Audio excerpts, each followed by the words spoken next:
Hello everyone, कैसे हो आप सभी। उम्मीद करती हूँ आप सभी बहुत अच्छे होंगे और अपने कॉम्पिटिशनल एग्जाम्स की तैयारी आप बहुत अच्छे तरीके से कर रहे होंगे। गेनर एकेडमी के प्लेटफॉर्म पर आप सभी का स्वागत करती हूँ। आज की हमारी क्लास रहेगी हरियाणा के इतिहास से रिलेटेड जितने भी कुछ इम्पोर्टेंट क्वेश्चन हैं मैं आपके लिए यहाँ पर ले आई हूँ और इन क्वेश्चन को हम डिटेल में समझेंगे और जानेंगे। और ये जो क्वेश्चन है ये आपके प्रीवियस ईयर एग्जाम से उठाए गए क्वेश्चन हैं, तो ये आपके एग्जाम के लिए, जो भी आपके आगामी एग्जाम होंगे हरियाणा के, उस एग्जाम के लिए काफ़ी इम्पोर्टेंट रहने वाले हैं। तो चलिए अब हम क्लास को स्टार्ट करते हैं। आज की क्लास का आपके लिए फर्स्ट क्वेश्चन है यहाँ पर कि चरखी दादरी में विमान दुर्घटना कब हुई थी। तो देखिए, चरखी दादरी में विमान दुर्घटना की बात हुई है यहाँ पर कि ये दुर्घटना कब हुई थी, आपसे ये पूछा गया है। और यहाँ पर आपको 4 ऑप्शन दिए गए हैं। ऑप्शन ए आपको दिया गया है 1991, बी आपको दिया गया है 1993, सी दिया गया है 1996 और डी दिया गया है 1999। तो सबसे पहले हम चरखी दादरी के बारे में जान लेते हैं कि चरखी दादरी की स्थापना कब हुई थी। चरखी दादरी की स्थापना के बारे में हम जान लेते हैं। तो चरखी की दादरी की स्थापना कब हुई थी? 1 दिसंबर 2016 को चरखी दादरी की स्थापना की गई थी। और चरखी दादरी जो है कौन सा जिला है? चरखी दादरी है 22वां जिला। हमारे हरियाणा का 22वां जिला कौन सा है? चरखी दादरी है। चरखी दादरी हमारे हरियाणा का 22वां जिला है। अब हम बात करते हैं कि यहाँ पर जो ये विमान दुर्घटना हुई थी, ये किन 2 विमानों के बीच दुर्घटना हुई थी। तो ये जो दुर्घटना हुई थी, ये 2 विमानों के बीच दुर्घटना हुई थी। ये विमान जो है हवा में टकरा गए थे। और वो कौन से विमान थे? वो विमान थे, फर्स्ट है यहाँ पर सऊदी अरब एयरलाइंस, सऊदी अरब एयरलाइंस और कजाकिस्तान एयरलाइंस। तो ये जो विमान थे, ये दोनों विमान जो हैं आपस में हवा में टकरा गए थे, जिसकी वजह से चरखी दादरी में ये विमान दुर्घटना हुई थी। और दुर्घटना कब हुई थी? वो साल कौन सा था? वो साल था 1996। 1996, नवंबर 1996 की ये बात है, जिस समय की चरखी दादरी में विमान दुर्घटना हुई थी। तो बढ़ते हैं अब हम नेक्स्ट क्वेश्चन की ओर। नेक्स्ट क्वेश्चन आपको यहाँ पर दिया गया है कि रेवाड़ी का पुराना नाम क्या था। तो रेवाड़ी का आपसे इसमें पुराना नाम पूछा गया है। रेवाड़ी का पुराना नाम क्या था? तो रेवाड़ी का पुराना नाम पूछा गया है। इसमें ऑप्शन ए आपको दिया गया है रेवतवाड़ी, बी दिया गया है सोनप्रस्थ और सी दिया गया है पनप्रस्थ, डी इनमें से कोई भी नहीं। तो रेवाड़ी के बारे में हम बात कर लेते हैं सबसे पहले कि रेवाड़ी की स्थापना कब हुई थी। हम सबसे पहले रेवाड़ी की स्थापना की बात करते हैं।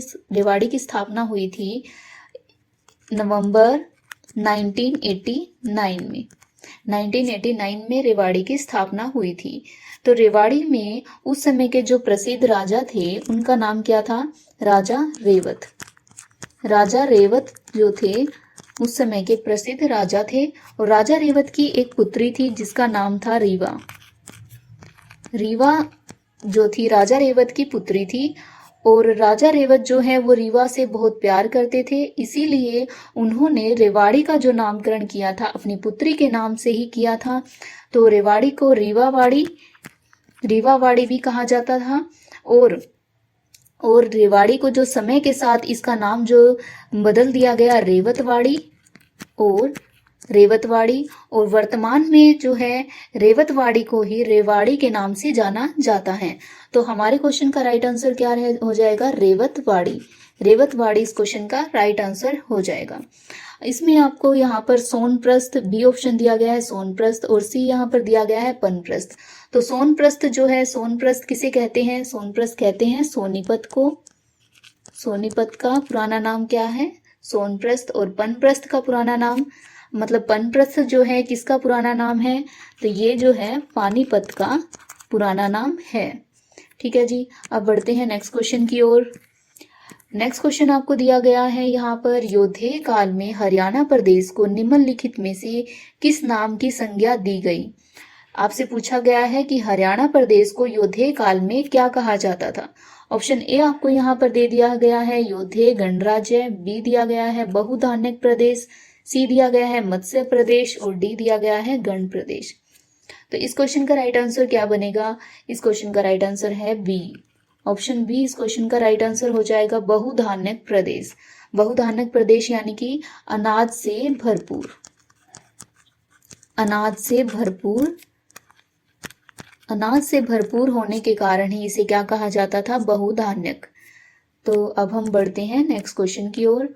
1857 की क्रांति के बारे में पूछा गया है कि इसमें किन दो क्रांति समर्थकों को फांसी दी गई थी? ऑप्शन ए आपको दिया गया है लाला हुकुमचंद जैन और मुनीर बेग, बी दिया गया है लाला लाजपत राय, सी दिया गया है भगत सिंह, डी यहाँ पर दिया गया है राव तुलाराम। इस क्वेश्चन का राइट आंसर क्या रहेगा? लाला हुकुमचंद जैन और मुनीर बेग। तो इन लोगों को यहाँ पर क्या दी गई थी? फांसी दी गई थी। और फांसी की जो सजा दी गई थी वो किस आरोप में इन्हें फांसी दी गई थी? तो राजद्रोह के आरोप में लाला हुकुमचंद जैन और मुनीर बेग को फांसी दी गई थी। नेक्स्ट क्वेश्चन की ओर बढ़ते हैं। प्राचीन भारत में राजधानी होने का गौरव किस नगर को मिला था? ऑप्शन ए आपको दिया गया है स्थानेश्वर, बी दिया गया है पानीपत, सी दिया गया है पटियाला और डी दिया गया है इनमें से कोई भी नहीं। तो क्वेश्चन का राइट आंसर क्या हो जाएगा? प्राचीन भारत में राजधानी होने का गौरव। तो प्राचीन भारत में राजधानी होने का गौरव किसे दिया गया था? स्थानेश्वर को, स्थानेश्वर को दिया गया था। ऑप्शन ए इसका राइट आंसर हो जाएगा। वर्तमान में स्थानेश्वर को क्या कहते हैं? थानेसर। वर्तमान में स्थानेश्वर को थानेसर कहा जाता है। ठीक है, अब नेक्स्ट क्वेश्चन की ओर बढ़ते हैं। यमुनानगर के समीप स्थित बुढ़िया नामक प्राचीन कस्बे का संबंध अकबर कालीन किस प्रसिद्ध व्यक्ति से माना जाता है? तो यमुनानगर के नजदीक जो एक बुढ़िया नामक जगह है, एक प्राचीन कस्बा है, इसका संबंध पूछा गया है कि किस प्रसिद्ध व्यक्ति से माना जाता है और किस प्रसिद्ध व्यक्ति से माना जाता है, और पूछा गया है कि किसके समकालीन ये व्यक्ति था। तो ये व्यक्ति था अकबर के समकालीन। ऑप्शन ए आपको दिया गया है बीरबल, बी दिया गया है टोडरमल, सी तानसेन और डी मानसेन। तो इस क्वेश्चन का राइट आंसर क्या हो जाएगा? Option A, option A Birbal. Birbal जो है इस क्वेश्चन का राइट आंसर है। बीरबल जो था उस समय बुढ़िया नामक के प्राचीन जो कस्बा था वहां से संबंधित था। और बीरबल जो है ये अकबर के 9 रत्नों में से भी एक था। अकबर के कितने रत्न थे? आप सभी जानते हो कि अकबर के 9 रत्न थे। तो आइए अब हम अकबर के 9 रत्नों के बारे में भी बात कर लेते हैं। तो सबसे पहले यहाँ पर अकबर का पहला रत्न जो था अबुल फजल। अबुल फजल, अबुल फजल जो थे एक इतिहासकार थे जिन्होंने एक पुस्तक भी लिखी थी और उस पुस्तक का क्या नाम था? आईने अकबरी। तो आईने अकबरी किसने लिखी थी? आईने अकबरी लिखी थी अबुल फजल ने, और ये किसके रत्न थे? अकबर के रत्न थे। नेक्स्ट है फैजी, जो कि एक क्या थे? फारसी साहित्यकार थे, फारसी साहित्यकार। ये अकबर के दरबार में क्या थे? फारसी साहित्यकार थे। और बात आती है बीरबल की। बीरबल जो थे एक यहाँ के अकबर के दरबार के बहुत ज्यादा बुद्धिमान, उस समय के बहुत ज्यादा बुद्धिमान जो थे सलाहकार रहे हैं। तो सबसे बुद्धिमान सलाहकार अकबर के दरबार में जो थे वो बीरबल ही थे। और थे टोडरमल। टोडरमल जो है वो भी अकबर के 9 रत्नों में से एक हैं। और टोडरमल जो है वो क्या थे? एक अर्थशास्त्री थे, अर्थशास्त्री थे। मुगल साम्राज्य की जितनी भी जो वित्तीय प्रणालियां होती थी उन सबको कौन बनाते थे? टोडरमल ही बनाते थे। और यहाँ से थे इनके 5वें नंबर के जो रत्न हैं वो थे राजा मानसिंह, राजा मानसिंह। तो राजा मानसिंह क्या थे? एक सेनापति थे। राजा मानसिंह क्या थे? सेनापति। और 6th जो रत्न थे वो थे अब्दुल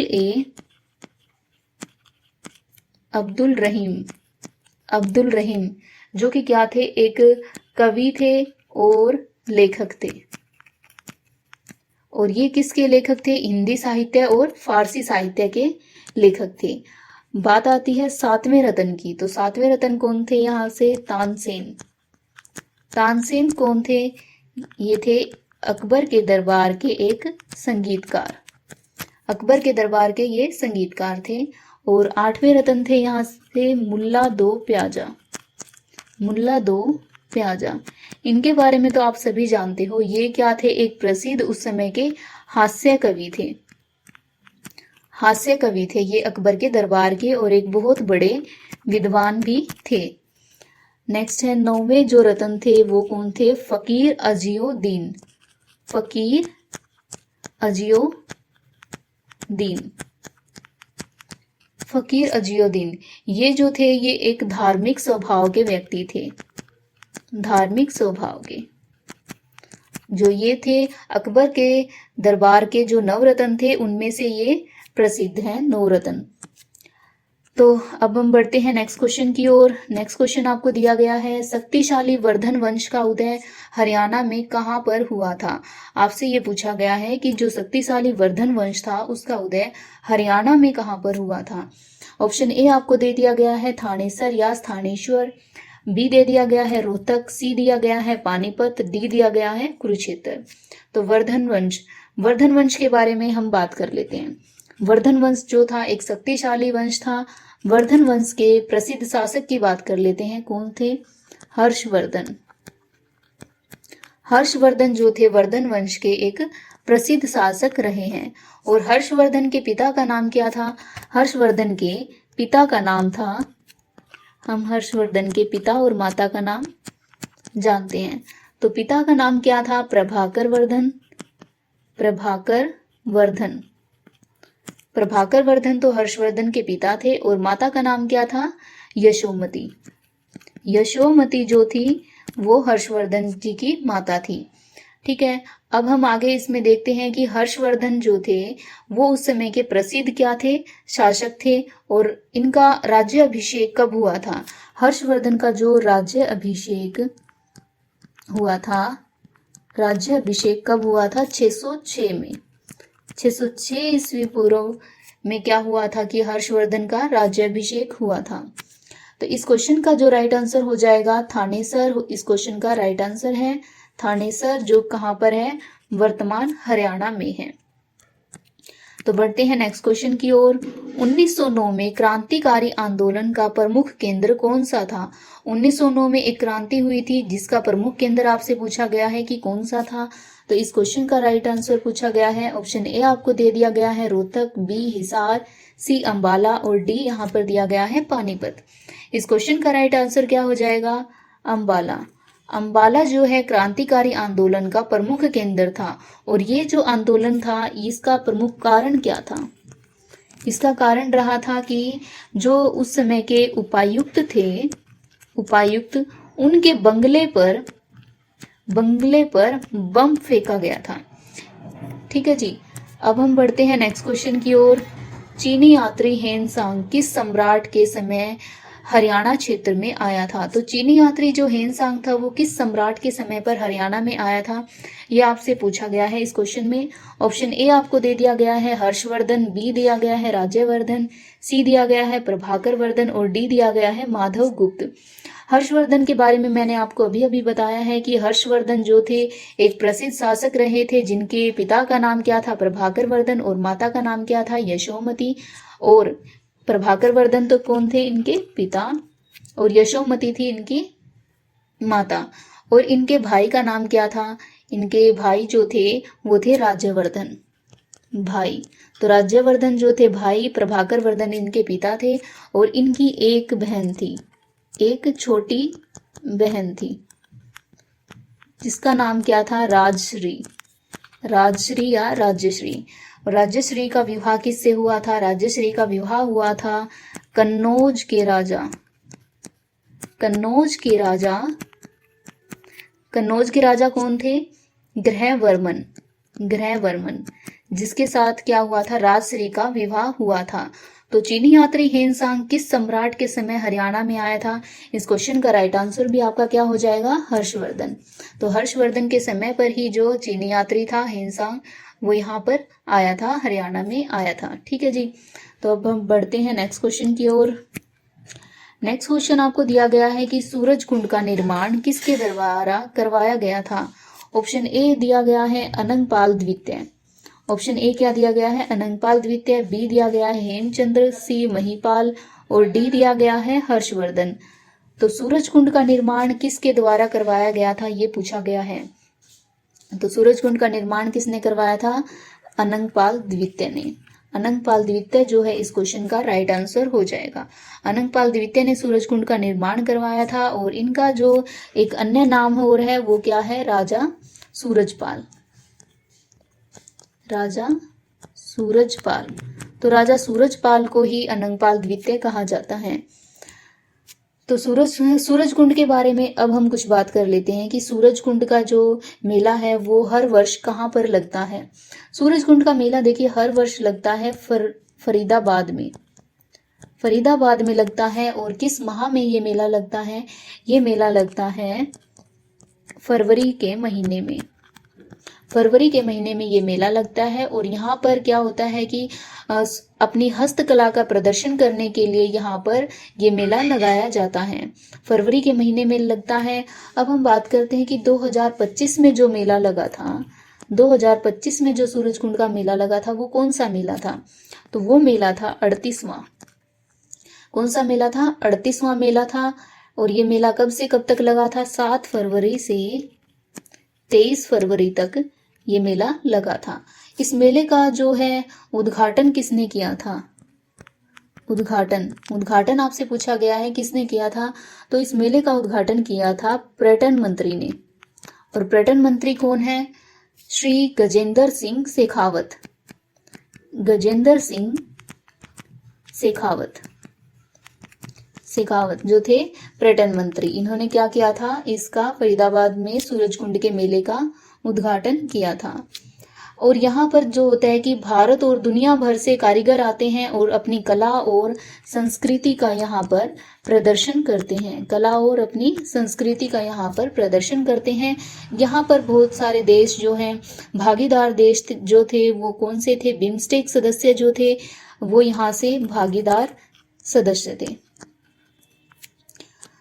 अब हम बढ़ते हैं नेक्स्ट क्वेश्चन की ओर। रानिया कस्बा पूछा गया कि किसने बनवाया था। ऑप्शन ए आपको दे दिया गया है राय बीरू, बी राजा, सी रानिया और इनमें से कोई नहीं। तो ये क्वेश्चन का आंसर तो हो नहीं सकता, रानिया नहीं हो सकता। तो इस ऑप्शन का, इसमें जो ए ऑप्शन जो है राय बीरू जो है रानिया कस्बा जो बनवाया था वो किसने बनवाया था, राय बीरू ने बनवाया था। और रानिया जो है एक क्या है, विधानसभा भी है। और ये जो कस्बा है ये कहाँ पर है, सिरसा में है। सिरसा में ये कस्बा है। तो बढ़ते हैं नेक्स्ट क्वेश्चन की ओर। नारायणगढ़ नामक कस्बा किसने बसाया था। तो नारायणगढ़ नामक कस्बा आपसे पूछा गया है कि किसने बसाया था। और ऑप्शन आपको दिए गए हैं। ए ऑप्शन दिया गया है राजा हुकुम सिंह, बी दिया गया है राजा बीरबल और सी ऑप्शन दिया गया है राजा लक्ष्मी नारायण और डी इनमें से कोई भी नहीं। तो इस क्वेश्चन का राइट आंसर हो जाएगा ऑप्शन सी, राजा लक्ष्मी नारायण।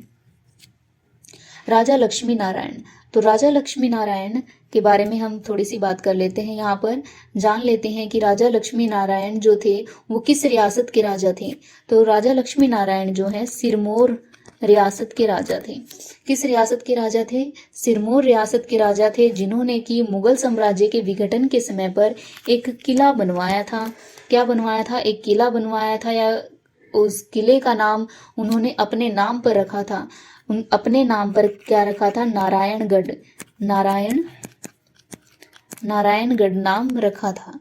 ठीक है। और ये जो है ये कहाँ पर है, नारायणगढ़ अंबाला में है। कौन से जिले में है ये, अगर आपसे जिला पूछा जाता है तो जिला क्या रहेगा इसका, अंबाला। तो अंबाला जिले में है ये। और किसने बनवाया था, राजा लक्ष्मी नारायण ने ये जिला बनवाया था। तो बढ़ते हैं नेक्स्ट क्वेश्चन की ओर। रेवाड़ी की स्थापना किस राजा ने की थी। रेवाड़ी के बारे में मैंने अभी आपको डिटेल में बताया है। तो रेवाड़ी की स्थापना किस राजा ने की थी। ऑप्शन ए दिया गया है यहाँ पर आपको, राजा रेवत।